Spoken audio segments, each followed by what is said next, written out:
Hey, good afternoon, y'all. It's Donnie with Pipe and a Pour, coming to you this afternoon on a special occasion, something a little bit different. So if you got a moment, pack a pipe real quick, grab a pour if you like, and take a walk with me back in time.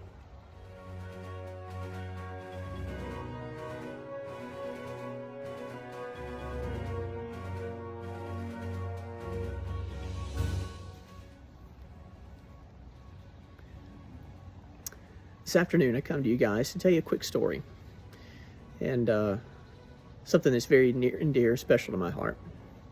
I will quickly tell you that I am today, this afternoon, smoking my Peterson Irish Harp 701 with a little bit of 2022 Cringle Flake, anticipating this year's release and trying to get into the festive spirit. Beautiful little pipe. Love the stem. Love the size of it. I just think it's fantastic.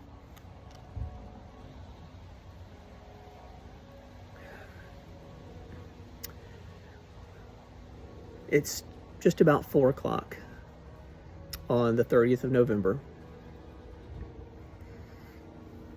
Gray skies overhead in Middle Tennessee and Franklin, but a fairly nice, 58, 60 degrees.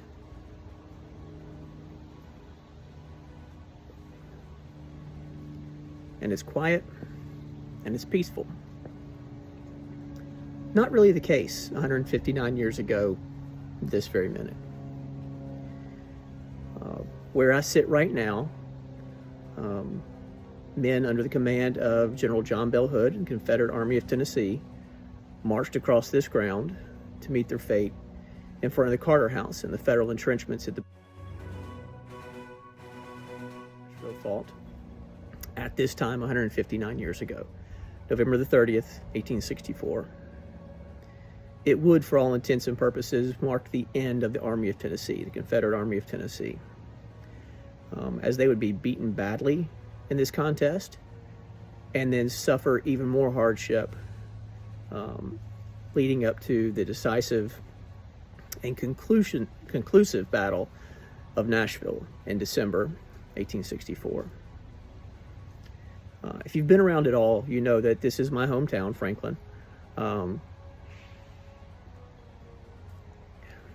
And history is very important to me. I love history. It's a part of my family, something that we all share together. And it just so happens that I am blessed to be able to live in a town with this amazing story. If you're not familiar with the Battle of Franklin, let me just give you a quick little rundown. The Confederate Army of Tennessee under John Bell Hood had been chasing the Federal Army under John Schofield, Major General John Schofield, from southern Middle Tennessee as the Confederate Army sort of regrouped, revamped, and tried to get healthy in North Alabama in the late summer, early fall of 1864. The Federal Army had its headquarters and base in Nashville, which had been under federal control since 1862 or so. General John Bell Hood had the idea that if he could race General Schofield and the Federal Army back to Nashville, cut them off, greatly reducing the number of federal soldiers in Middle Tennessee, he could then lay siege to or attack Nashville and take it. Foolhardy plan at best, to be honest. Outmanned, out-equipped, fighting fresh troops while professional, hardened troops in the Confederate Army of Tennessee, they were ragged and they were beat up and they were ready to go home. So as they entered Tennessee in November of 1864, many of those boys are quoted as saying, "Welcome to Tennessee. It's either a grave or home."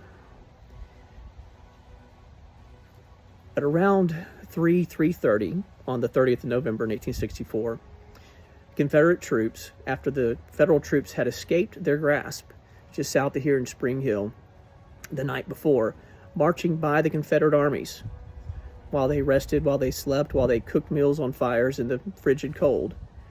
The Federal Army passed them in the night and marched into Franklin and immediately began to set up a defensive breastwork line south of town. Early in the morning of the 30th, having realized that their prey had escaped, the Confederate Army quickly picked up and headed north to Franklin, intent on having battle at one point or another. As they rushed forward, far ahead of their supply lines, far ahead of their artillery, they reached the outskirts of Franklin on the south end of Franklin late in the afternoon. I will admit that while the gray skies are like we may have seen, it was about 20 degrees cooler that day in 1864. In the 40s, frigid cold. There'd been frost, there'd been sleet. The roads were wet and cold. And the men marched all day to get here. When they approached the south side of Franklin, General Hood, having made his decision to assault the Federal lines to hopefully bring an end to this cat and mouse chase that they had been playing through Middle Tennessee the last several days. The Confederate Army of Tennessee stretched out in a battle line, anchored on the right at the Harp River, and then back to the west at the Carter's Creek Pike, almost 2 miles long. Nearly every corps standing shoulder to shoulder, the bands playing, the flags unfurled, most everyone involved knowing this was a bad idea, that this was a mistake. You've heard of that battle up in Pennsylvania, Gettysboro or Goofysburg or something like that. I kid. Gettysburg is famous. It's probably the most famous Civil War battle. But they always talk about Pickett's Charge, right? You've all heard of Pickett's Charge. 12,000-ish men over less than a mile to be repulsed back. At the Battle of Franklin here, 27,000 Confederate soldiers in the Army of Tennessee stretched out 2 miles across. An exposed open ground of almost a mile and a half, almost 2 miles, marched headlong into a heavily entrenched Federal force with 100 and some odd artillery pieces raining grape shot and canister and solid shot into their lines, opening gaping holes as they marched forward into the teeth of this Federal line. They did push Wagner's unfortunate corps back. Wagner's corps had been set out in front, about a half mile in front of the main breastworks, and they overran them just by sheer force and numbers. And then it became a foot race with the Confederates following at the heels of Wagner's corps as they raced back and retreated back into the Federal lines. By 4 o'clock in the afternoon on the 30th, most of the Federal line had crashed into the Federal breastworks on the south side of Franklin, centered around the Carter House and the Carter House cotton gin. In a matter of 5 hours, from roughly 4 o'clock until well after 9 p.m., after dark, the Confederates regrouped, reformed, reassaulted those lines over and over and over again, having only broken through once in the middle of the line, but then quickly being pushed back when Updike's Tigers, Midwest Federal troops hardened by combat, even though they were also exhausted and fatigued, rushed from their place in reserve and pushed the Confederates back through the center of the line and then held that spot. Mass casualties.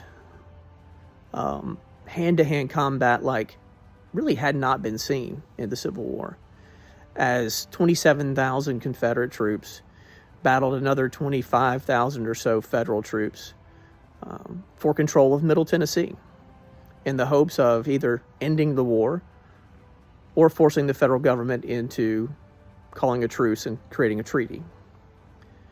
We won't go into the politics of why soldiers fought and why they didn't and what they stood for. The fact of the matter is, it's a tragic, wonderful history that we as Americans hold. And I am honored to live in a place that does its best in today's age to not glorify war or combat, but to glorify the courage to stand with conviction, to stand by one another, and to not forget the lessons learned from our history, from our past. So I will probably head over to the Carter House site, which is the Battle of Franklin, sort of the center and the headquarters of the Battle of Franklin. Ooh, didn't realize it was being so shaky there. My apologies, y'all. But I'll probably head over to the Carter House a little bit later on when my daughter gets home from school. She wants to go over there. We go every year and just kind of walk around and visit and see things. I'll try to include some footage from there, maybe some pictures or something that way. If you're interested in Civil War history, particularly the Battle of Franklin, let me know. I've got some recommendations on books that I think are enlightening. We continue to get new information. There was several books 10, 15, 20 years ago that were just the gospel truth about the state of mind of General Hood, and what the troops were going through and what was going on. A lot of that's changed with new discovery, with new academia, from first-person accounts, and letters, that sort of thing. And if you're planning on coming to the Muletown show in the spring, 30 minutes away, hit me up, let me know. I'll tell you where to go visit. But hey, thanks for listening. Thanks for joining. Hope you enjoyed a little chat about history and here on the 159th anniversary of the Battle of Franklin. So you guys take care. I will see you soon. And again, we'll sit down and enjoy together. Pipe and a pour. Take care, y'all.